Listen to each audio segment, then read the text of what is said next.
think it's safe to say that there's not much room for mystery in the realm of video games these days.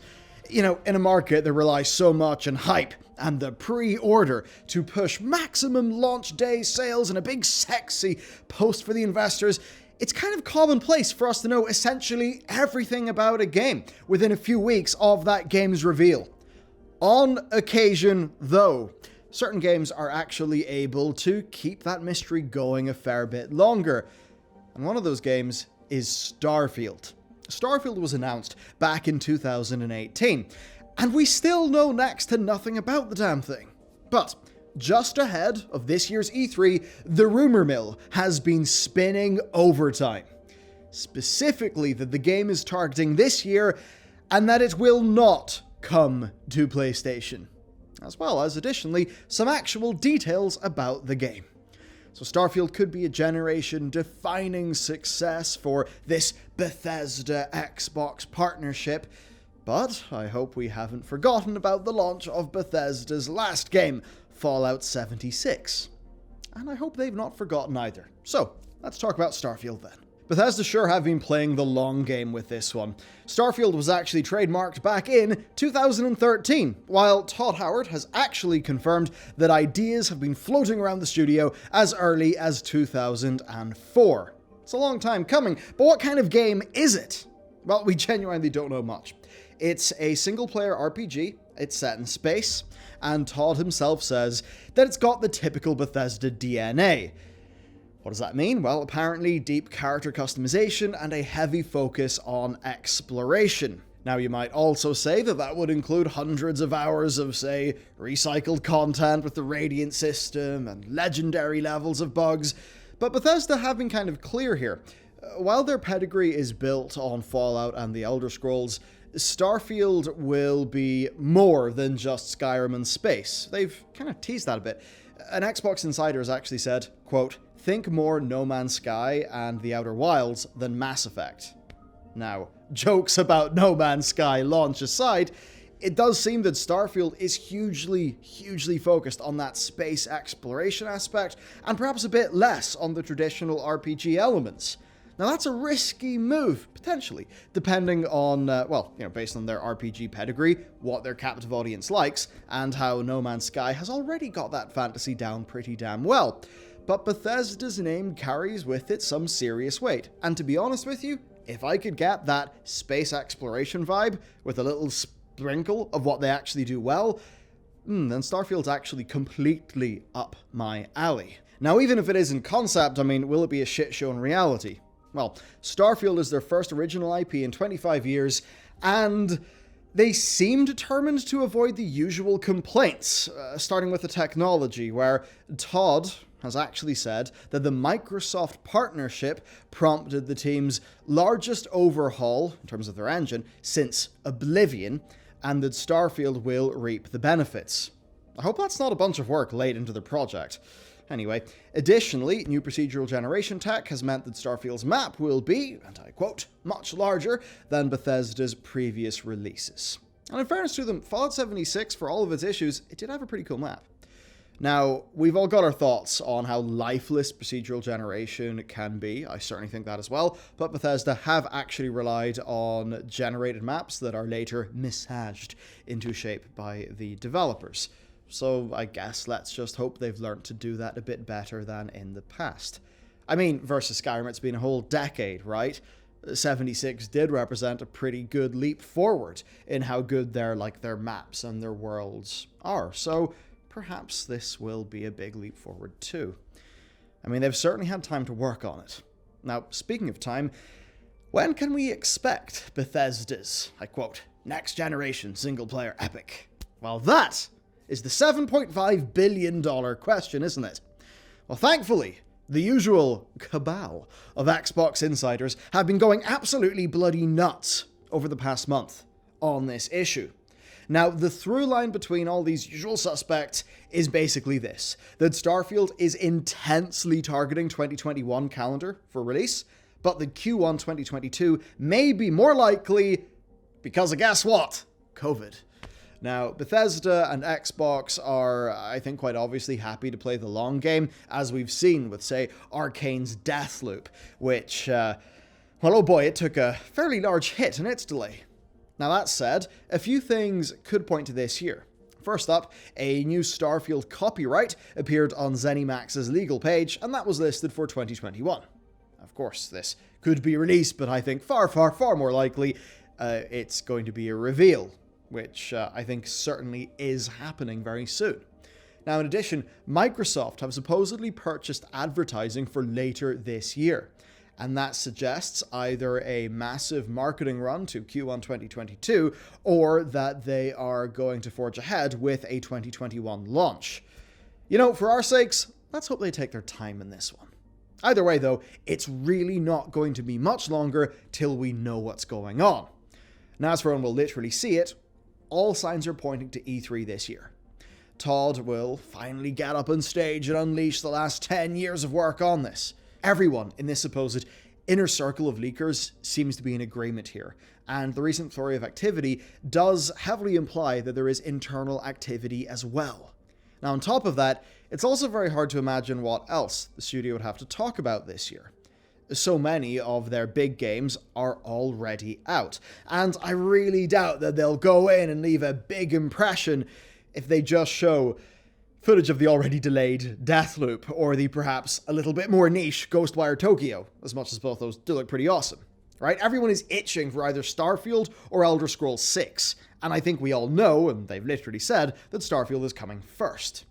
So that'll be really a big industry moment, right? It has been a while since we've had something as ubiquitous as a Bethesda RPG, and as much as 76 was a bit of a disaster, there's still a bit of me, in my heart that's excited. Now, while Deathloop and Ghostwire are coming to PlayStation, those things are PlayStation exclusives because of holdover contracts and deals from the pre-Microsoft days. The big question is Bethesda's future offerings, and will they be Xbox exclusive? Well, that's not much of a question mark anymore. Jeff Grubb has said, without being refuted by anyone in the know, any of the people that we would follow on Twitter, the insiders, etc., not refuted, and he has said that it is definitely an Xbox PC exclusive. So that's big, right? Elder Scrolls, probably. Starfield, definitely exclusive. I mean, unless some executive has a breakdown on stage, or Gaben rappels in from the roof and announces Half-Life 3, I think that is going to be the standout moment of our E3. I think it will be Xbox confirming exclusive Bethesda games day one on Game Pass, and I think that will be one of the biggest mic drops that we've basically seen at a press conference. Look, you and me, we both grew up, perhaps came of age, when there was some form of major Bethesda game going on, right? I remember all of my friends and their PS3s playing Skyrim. I was sitting there playing it in PC with the mods, being honestly a bit of a smug prick about it, which wasn't really a great move.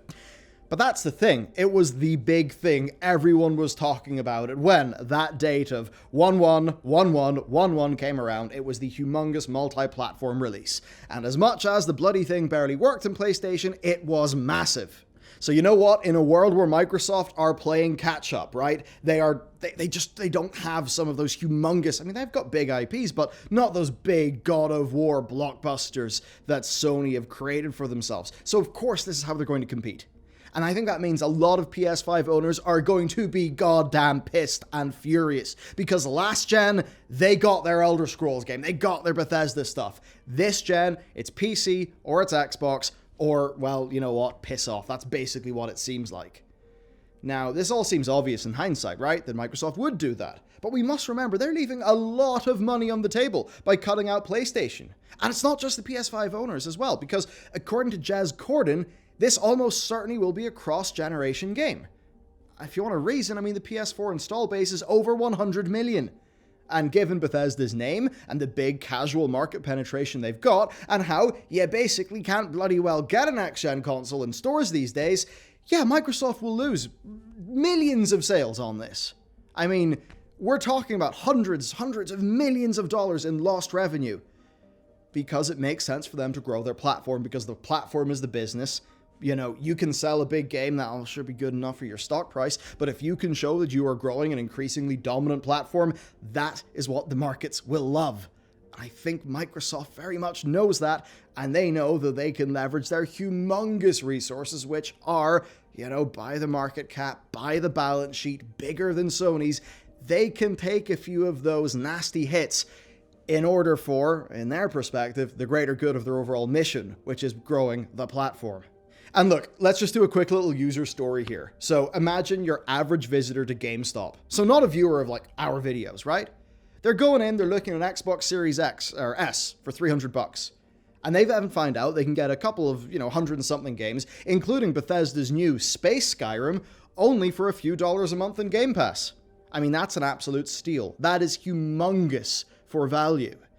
So between Bethesda's insanely popular offerings and the rest of Xbox's upcoming catalog, I mean, it's pretty big. But then you've got PlayStation coming in there with their reported 25 games in development, many of which are new IPs. And I think that just means both companies have found their unique strategy. They are just going to pump as much as they can into either strategy, and we will just have to see what happens after the bloodbath of these two things just beating up against each other.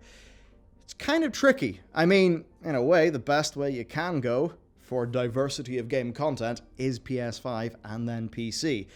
That kind of gets you the best of both worlds, really. But overall, I think what really matters here is that this is a lot of genuine competition. Now, for Microsoft, part of that's via exclusives, which of course we don't really like here, but both sides you can see are going absolutely ham. They're gobbling up studios, they're trying to do all their stuff, and I think it's interesting because Game Pass is offering people massive value. The way that Sony are going to have their countermeasure against that seems to be having a perhaps smaller quantity, but, games that are of immense value in terms of how good and unique an experience they are. So it's different strategies, both of which I think do yield wins for the consumer. Now, if we take this back to Starfield, I'm going to leave you with one more thing from the ever-turning rumor mill. Bethesda apparently tweeted, well, they did tweet, to reach out to Tom Cruise in 2018. This was seemingly as a joke, based on his appearance in movies like Oblivion and Mission Impossible Fallout. But according to a leaker, it was actually kind of serious, and Tom Cruise is in fact in Starfield. No one knows if it's a lead role or a cameo or anything else. All we know is that Tom Cruise might actually be involved in Starfield in some way. If that's Bethesda's answer to Keanu Reeves in Cyberpunk 2077, then I think we're in for a very cringy E3. Though there were Mission Impossible movie, putting Tom Cruise in some sort of space capsule and jetting, blasting him up there for a bit, so I guess you could have some pretty natural, marketing playing off between those things. So anyway, Starfield, it very much seems to be an Xbox PC exclusive. It might actually feature Tom Cruise of all people, and it will release in either late 2021 or Q1 2022, and we are going to have a blowout reveal in just a few weeks. So there you go. I mean, hey, you've seen what the last 5 months has been like. It's about bloody time the industry news started to heat up. It was getting a bit boring just covering Apple and Epic court cases, so it's almost time for video games, everyone. We've got our Battlefields, we've got our Starfields, fields of all forms in gaming, so it's going to be fun. Can't wait to see what goes on. Of course, if you'd like to support our coverage of all that stuff, and there's cool shit coming in the future, let's just say, you can check out the Patreon, where you will, of course, get some sweet loot, amongst other things. Thank you for watching, and I will see you next time.